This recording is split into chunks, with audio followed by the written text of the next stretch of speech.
Ahoj lidi, já jsem Točinša a dneska se ke mně dostala taková menší stížnost od někoho, nevím, kdo to je, vůbec ho neznám.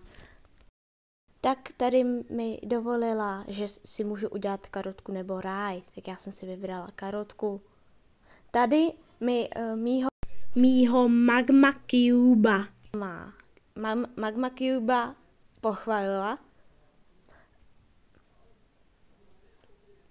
Dala mi pro něj jméno, páč jsem se o něj řekla. Tady mám zase od Forest souhlas, že si můžu udělat nějakýho jejího draka.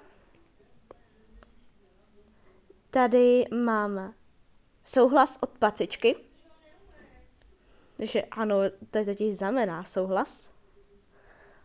Tady mám souhlas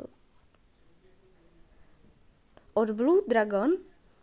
Tady ještě mám, můžeš si udělat mého draka a je mi to vlastně jedno, tam ještě je napsáno. Tak tady vám to nechám přečíst ještě.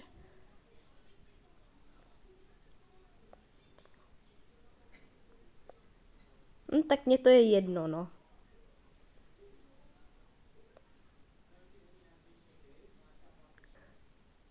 Tady mám souhlas od Králíčka. OMG určitě, to znamená, to je pro mě 100% ok.